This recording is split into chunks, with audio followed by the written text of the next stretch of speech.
Hello guys, welcome to my new mini vlog. নির্বাচনের আগের রাতে বন্ধু ইমনের দাওয়াতে গত বছরের কুরবানির মাংস রান্না করে খাওয়ার পার্টির স্টোরি আজকে শেয়ার করব।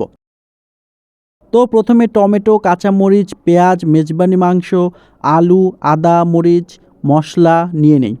গরুর মাংসের মশলা কিনতে গিয়ে মেজবানি মাংসের মশলা কিনে ফেলি।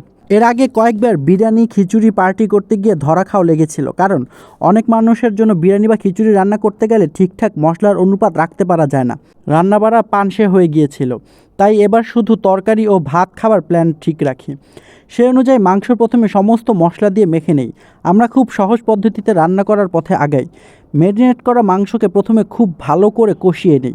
যতক্ষণ না মশলা কড়াইয়ের সাথে লেগে যাচ্ছিল ততক্ষণ মাংসকে নাড়তে থাকি। পরে পানি দিয়ে জাল দিতে দিতে মাংস সিদ্ধ করে রান্না শেষ করি। তো আমরা যখনই রান্নাটা শেষ করব তখন দেখি আমরা ভাতই রান্না করি নাই। পরে সবাই বসে আবার ভাত রান্না করে খেয়ে তারপর বাসায় ফিরি।